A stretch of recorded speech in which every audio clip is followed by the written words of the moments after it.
Salut tout le monde, bienvenue sur la chaîne de Synopsia. J'espère que vous allez bien. Aujourd'hui on se retrouve pour le bilan lecture du mois de septembre et c'est je pense le plus petit bilan lecture que vous verrez cette année parce que voilà, septembre ça signifie pour moi nouveau travail, enfin l'entrée en fait dans le monde du travail, donc fini les études et transition vers un CDI. Et du coup forcément pendant ce premier mois j'ai fait pas mal d'heures supplémentaires, c'était le temps que je prenne le rythme aussi et du coup j'avoue que la lecture s'est un peu passée au second plan finalement et que le soir voilà je suis crevée et que j'étais pas mal fatiguée et du coup j'ai plutôt favorisé les mangas et plutôt des séries. Donc du coup, voilà, c'est une série en plus que j'adore en ce moment, mais que voilà, je vous en reparlerai en novembre quand je l'aurai terminée. Bref, nous ne sommes pas là pour parler de ça, mais sachez qu'en septembre, du coup, j'ai lu un seul roman et 9 mangas. Voilà, donc c'est très peu. En moyenne, d'habitude, je lis entre 5 et 7 romans et 25 mangas à peu près. Donc voilà, effectivement, ça fait peu, mais en même temps, je trouve que j'ai quand même pas mal lu et je suis quand même plutôt contente de ce que j'ai lu. Du coup, je ne sais pas si vous aviez suivi, mais en janvier-février par là, j'avais lu donc le premier tome des Voleurs de Fumée, qui est donc une trilogie, le premier tome d'une trilogie de Young Adult Fantasy. Et j'avais vraiment beaucoup aimé cette histoire qui est au point de vue multiple. Voilà, il y a à peu près 6 points de vue dans cette histoire, donc il faut quand même aimer ce genre de récit où c'est assez découpé et que on suit pas toujours le même personnage. Moi, c'est quelque chose que j'adore parce que je trouve que ça enrichit un récit. Mais après, ça peut pas plaire à tout le monde. En tout cas, j'avais trouvé ça vraiment top, les voleurs de fumée. Ça ressemble à quand même pas mal de choses sur le déroulé de l'action, etc. Mais voilà, c'est quand même un premier tome qui m'avait vraiment fait passer un super bon moment. Et du coup, j'étais très contente quand le tome 2 est sorti, du coup, en août. Du coup, on est sur un deuxième tome qui est un petit peu plus fin que le premier tome, donc ça va aller vite au niveau de mon avis parce que je ne voudrais pas spoiler. Mais du coup, pour refaire vite fait le pitch du premier tome, en gros, on va suivre 6 personnages qui n'ont rien à voir les uns entre les autres. T'as une princesse, t'as un chevalier, t'as un voleur, t'as un traître, t'as une chasseuse. Enfin voilà, il y a vraiment tous les types et les âges dans les personnages. Et en gros, il y a toute une histoire autour de la fumée de démons et les démons produisent une fumée qui en fait est une drogue pour tout le monde. Et voilà, il y a tout un plot aussi autour de la princesse qui a un père qui est un tyran. Et donc, que dire sur ce deuxième tome? Déjà, dans les séries young adult, fantasy, fantastique, j'ai toujours peur de la suite. Parce que je trouve que généralement le premier tome est vraiment très bien, c'est le moment où tu découvres en fait l'univers. Et du coup, j'ai toujours l'impression que le deuxième tome, il est souvent en dessous, enfin ça me fait ça pour vraiment beaucoup de séries. Le deuxième tome, c'est pas une déception, mais c'est toujours un cran en dessous. Et là, j'ai trouvé que pour une fois, on avait un bon second tome. Donc ce sera en 3 tomes et celui-ci était vraiment sympa. On suit en fait les personnages vraiment directement après la fin du premier tome. Et, j'aime beaucoup ces personnages, il y en a qui me font beaucoup rire.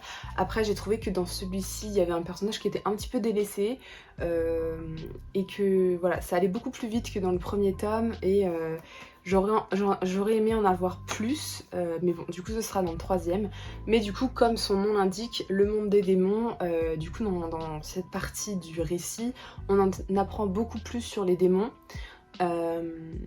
Et il s'est passé des choses voilà, qui étaient vraiment très intéressantes, etc. Franchement, c'était hyper dynamique comme récit.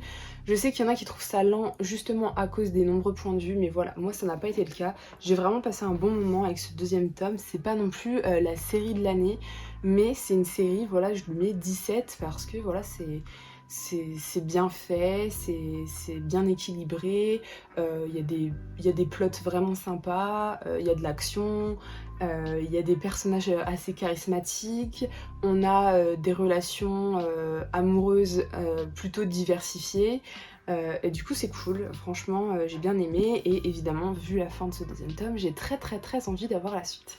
Du coup on passe déjà au manga, voilà, parce que je n'ai lu que ce roman, voilà, j'ai juste commencé du coup le dernier tome de l'Assassin Royal première époque, que je continuerai du coup au mois d'octobre, mais voilà, du coup pour l'instant, voilà, je n'ai lu que ça, donc pour les fans de romans, je suis désolée, voilà, il y avait juste cette suite-là. Mais du coup, on va passer à la partie manga, où j'ai un petit peu plus lu, mais en soi pas tant que ça non plus. On va commencer par les suites, et après on terminera avec ce que j'ai pu commencer comme série et même terminer. Du coup, en concernant les suites nouveautés, j'ai lu donc le 5e tome des Carnets de l'apothicaire, qui est une série qui a commencé en France en janvier. On est déjà au tome 5, donc il y a un tome tous les 2 mois. Des fois je trouve que ça va un peu vite, mais en même temps, voilà, je suis toujours contente d'avoir le tome. Et puis écoutez, les Carnets de l'apothicaire, c'est toujours sympa, voilà. J'espère qu'on va un petit peu avancer sur certaines choses, parce que voilà, c'est toujours des mini-enquêtes, dans le sens où voilà, on suit toujours Mao Mao qui va devoir un petit peu percer certains mystères grâce à ses connaissances et son intelligence finalement. En fait, il y a un personnage qui intervient dans ce 5e tome qui, j'espère, va avoir un rôle par la suite et qui va apporter un petit peu de peps. Voilà, mais sinon, je trouve que ça fonctionne toujours bien, les Carnets de l'apothicaire. Moi, c'est vraiment une série que j'aime y retourner, même si c'est pas... Il n'y a rien qui me donne non plus à chaque fois envie de connaître forcément la suite, parce que justement, je trouve qu'il manque un petit peu d'enjeu en termes de fond, parce que finalement on est toujours sur une même enquête, on suit l'évolution de Mao Mao, mais ça fonctionne. Honnêtement, voilà, c'est pas la série de l'année, mais moi j'aime beaucoup, toujours au niveau du dessin, moi c'est quelque chose qui me plaît énormément. Mais en tout cas, voilà, ça fonctionne toujours, il y a de l'humour, tout ce qui est attraction entre les deux personnages principaux, même si, enfin voilà, c'est plutôt Mao Mao le personnage principal, mais il y a quand même un autre personnage qui voilà, est là, est présent et qu'on connaît de plus en plus aussi. Et ça c'est intéressant, voilà, je les aime beaucoup, franchement ils me font toujours passer un très bon moment. Ensuite, pour continuer du coup avec les suites de manga, j'ai lu le tome 18 de Beastars avec sa couverture que je trouve vraiment superbe, je l'adore. Et j'ai vraiment beaucoup aimé ce tome encore une fois, enfin voilà, c'est toujours... ça fonctionne bien, j'ai beaucoup d'attache à ces personnages, cet univers, ces idées qui sont mises en avant, très autour de l'humanité finalement, et beaucoup de choses qui entrent en compte dans la société. Dans ce tome, il se passe beaucoup de choses. On a une partie un petit peu dédiée au personnage de Jack, qui je trouvais était un personnage un petit peu mis à l'écart. Et voilà, finalement on a un petit peu plus de background le concernant, et un petit peu le rôle qu'il a joué dans la vie de Legoshi. Et puis voilà, après le reste je peux pas trop vous en parler parce que c'est un tome 18. Mais en tout cas, il y a encore des nouveaux personnages qui arrivent, qui interviennent, qui sont super intéressants. Donc voilà, Beastars, toujours top. On se rapproche par contre de la fin puisqu'il reste que 4 tomes, je crois. Donc voilà, ce sera un petit crève-cœur pour moi parce que je pense que c'est le genre de série où j'en ai jamais assez. Mais voilà, je me dis qu'il restera le spin-off, pardon. Mais voilà, Beastars, au top. Et enfin pour terminer avec les suites de manga, dans mon bilan d'août, j'avais lu le premier tome, sachez que j'ai retrouvé donc du coup le premier tome de End, voilà, que j'avais perdu au moment de la vidéo, j'ai retrouvé. Du coup en septembre je me suis procuré la suite parce que j'étais vraiment curieuse en fait de voir ce que ça pouvait donner, puisque le premier tome était sympa mais je comprenais pas trop où l'autrice voulait nous mener. Du coup on continue toujours à suivre un petit peu ce personnage féminin, donc qui accumule 2 boulots. Donc elle travaille à l'hôpital et le soir elle s'occupe de son activité de manucure, voilà, qu'elle vient de lancer en solo. Et en fait dans cette histoire on va la suivre un petit peu galérer à gérer ses 2 boulots, le fait qu'elle n'est, même avec ses 2 boulots, elle ne peut pas habiter seule, elle habite toujours chez ses parents. C'est une femme qui a très peu d'expérience amoureuse, et en fait elle est un petit peu perdue dans ses sentiments. Il y a 2 hommes qui lui tournent autour et écoutez, je ne sais pas, toujours pas quoi en penser. J'ai lu les 3 premiers tomes et je saurais même pas dire si j'aime ou si j'aime pas en fait. Ça se lit bien. Moi, je vous avais dit pour le premier tome, le dessin c'est quelque chose qui me plaît avec Mari Okazaki et ça fonctionne toujours autant avec moi. Le dessin, voilà, c'est vraiment quelque chose que j'aime bien chez elle. Il y a certaines thématiques qui ressortent de certaines scènes que j'apprécie, d'autres où je suis moins fan. Et en fait, au niveau global, je trouve que les personnages sont assez insupportables. En fait, je me suis rendu compte qu'il n'y avait aucun personnage que j'aimais particulièrement dans cette histoire. Mais en même temps, je les déteste pas. Enfin, ça dépend lesquels. Je trouve qu'ils me frustrent énormément ces personnages-là. Alors à voir en fait si c'est justement une intention de l'autrice par la suite, etc. Parce que en fait je pense qu'avec toutes ces thématiques-là, il y a vraiment de quoi faire quelque chose. Mais c'est vrai que j'ai encore du mal à cerner où est-ce qu'on veut nous mener. Donc voilà, franchement si vous êtes curieux, n'hésitez pas à commencer parce que je suis persuadée que ça peut plaire à beaucoup de monde. Mais voilà, faut savoir que des fois c'est un petit peu déroutant et que moi personnellement je suis un peu perdue des fois, je sais pas trop où ça va nous mener, mais ça se lit bien. Honnêtement, ça se lit très très bien. Le mois de septembre a aussi été le mois où j'ai commencé une série de mangas que je voulais commencer depuis très très longtemps et que j'ai complète dans ma bibliothèque. J'ai donc lu les 2 premières intégrales de Rainbow, voilà, chaque intégrale comprend 3 tomes. Et comment vous dire que j'ai adoré et que ça correspond parfaitement à l'idée que je m'en faisais. Dans Rainbow, on se retrouve dans le Japon de l'après-guerre, dans les années 50, où on a un Japon en reconstruction et c'est un petit peu la misère un peu partout. Et en gros, on va suivre 7 jeunes qui sont donc du coup condamnés à de la prison pour mineurs parce que voilà, ils ont commis chacun des crimes, donc des crimes assez mineurs, voilà, puisque c'est quand même des ados. Et dans cette prison pour mineurs, ils vont vivre vraiment l'enfer et il y a des choses horribles qui vont leur arriver, des choses très dures.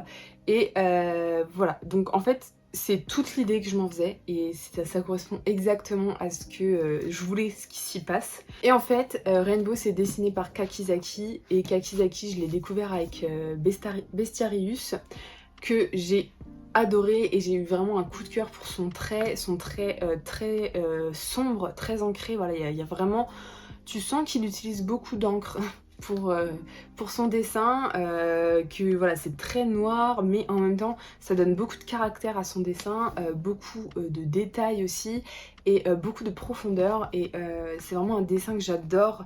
Je ne m'en lasse pas, c'est un bonheur pour les pupilles, je vous jure. Et du coup, j'ai passé vraiment un super moment, voilà, alors que c'est horrible ce qui leur arrive, mais on a toujours hâte de savoir ce qui va leur arriver, comment ils vont s'en sortir. Il y a vraiment beaucoup de cruauté dans cette histoire, beaucoup de violence, voilà, c'est vraiment pas fait pour tout le monde. Mais il y a un réel lien d'amitié qui se dégage de ce récit, puisque ces 7 jeunes en fait vont très vite se lier et être très soudés, et je trouve que c'est très joli à voir. Surtout que ça fait pas non plus gnangnan comme on pourrait le croire, vraiment c'est des liens forts, ils sont vraiment très attachants ces personnages-là.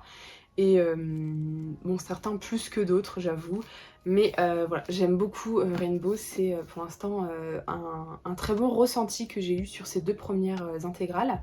Et évidemment, je vous en ferai un zoom sur parce que je pense que ça ne peut que être bonifié avec le nombre de tomes et que à la fin, je pense que ça fera partie des séries que j'adore. Ensuite, je me suis lancée dans la duologie de Underwater, le village immergé, oui c'est ça, voilà, que je n'ai pas avec moi mais je les mettrai là ou là, je sais pas encore. Et ça a été vraiment une très chouette lecture emplie de charme et de sensibilité. J'ai eu un réel coup de cœur pour le trait. Et donc ça a été réalisé par l'autrice de Mushishi, que je n'ai pas du coup encore lu, mais que du coup fait partie des mangas que j'ai très envie de lire après avoir découvert Underwater. Donc dans Underwater, on suit Shinami qui est une adolescente qui vit au Japon et il y a de fortes restrictions d'eau là-bas. Et pendant qu'elle fait de l'athlétisme, elle va s'évanouir et se retrouver dans le long d'une rivière en fait et découvrir deux personnages qu'elle ne connaît pas mais qui lui disent quand même quelque chose. Et en fait Shinami va de plus en plus fréquemment faire des malaises et se retrouver dans ce village abandonné où il n'y a que deux personnes finalement. Et en fait elle va et du coup après ça elle va découvrir de plus en plus des secrets et peut-être des secrets de famille cachés et enfouis quelque part. Et du coup Underwater ça a vraiment été une très chouette lecture. J'ai une préférence je trouve pour le premier tome qui avait beaucoup plus de charme et de profondeur que le second, mais dans l'ensemble, du coup parce que voilà c'est que deux tomes donc je prends l'histoire un petit peu dans son ensemble, ça a vraiment été une histoire très touchante, pleine de charme, pleine de sensibilité sur la famille, les liens familiaux, les liens qui nous retiennent en fait à notre terre, l'attache qu'on a à sa maison, son village, sa famille, ses amis, son territoire, sa nature en fait. Et j'ai vraiment beaucoup aimé cette histoire qui m'a vraiment beaucoup touchée sur certains points. J'ai trouvé ça vraiment super. Vraiment c'est une très bonne duologie que je vous recommande fortement de le lire. En plus voilà, s'il n'y a que deux tomes donc franchement faut pas hésiter. Et voilà, ça a été vraiment une très chouette découverte, un dessin vraiment superbe, plutôt fin, qui avait son petit charme et qui m'a rappelé vraiment pas mal de traits que je connais et qui généralement me correspondent pas mal. Pour terminer du coup avec mes lectures de septembre, j'ai lu Le journal de mon père, donc de Jiro Taniguchi, voilà, dans cette très jolie édition. Et qui finalement s'est révélé être un récit très lié à Quartier lointain que j'avais lu donc du même auteur et qui avait été un coup de cœur. Eh bien sachez que le journal de mon père a également été un coup de cœur. Dans le journal de mon père, c'est l'histoire d'un homme qui apprend la mort de son père. Voilà, sauf que ça fait des années qu'il n'est pas revenu dans son village natal. Voilà, il habite en ville, il a sa femme avec lui. Et il n'est jamais revenu parce qu'il n'a jamais vraiment ressenti le besoin de revenir sur ses terres. Et donc là, avec la mort de son père, il est obligé d'y retourner et il va retrouver en fait les membres de sa famille. Et au cours des discussions avec les membres de sa famille, Yoshi va se rendre compte qu'en fait, il connaissait peu de choses sur son père et sa famille de manière générale. Et il va un petit peu redécouvrir à travers des discussions avec certains membres de sa famille, ses oncles, ses tantes, sa sœur, certaines vérités que lorsqu'il était enfant dans son cocon familial, il ne pouvait pas voir finalement et découvrir plusieurs secrets de famille. Et ça a vraiment été un récit hyper touchant, franchement j'ai adoré, je l'ai trouvé presque plus fort que Quartier lointain, mais en même temps il est assez différent de Quartier lointain parce qu'on est sur un retour aux sources, un retour aux racines sur les deux, mais de manière assez différente quand même. Et là du coup dans le journal de mon père ça fonctionne hyper bien, j'ai trouvé ça à la fois poignant et à la fois triste en fait. J'ai trouvé que c'était d'une tristesse sans nom en fait, parce que en fait on parle du temps qui passe et que on découvre certaines choses trop tard en fait et que le temps ça ne se rattrape pas, le temps une fois qu'il est passé c'est terminé. Et voilà, j'ai vraiment ça m'a pris vraiment à la gorge pendant tout le long du récit, c'était vraiment superbe, j'ai adoré cette lecture et je suis ravie de l'avoir dans ma bibliothèque. Donc voilà, si vous voulez du Jiro Taniguchi très narratif, je vous conseille du coup Le journal de mon père ou Quartier lointain. Du coup voilà, c'est tout pour mon bilan lecture du mois de septembre. Voilà, petit bilan, mais voilà, ça fait du bien aussi de moins lire pour laisser place à d'autres activités. Et puis finalement j'ai quand même pas mal lu et fait pas mal de découvertes, donc ça c'est cool. Dites-moi vous ce que vous avez lu en septembre, les lectures qui vous ont marqué, et si parmi ce que j'ai lu, il y a certains titres voilà, qui vous ont donné envie. En tout cas moi, comme d'habitude, je vous souhaite de bonnes lectures et de bons visionnages, et je vous dis à la prochaine vidéo. Salut!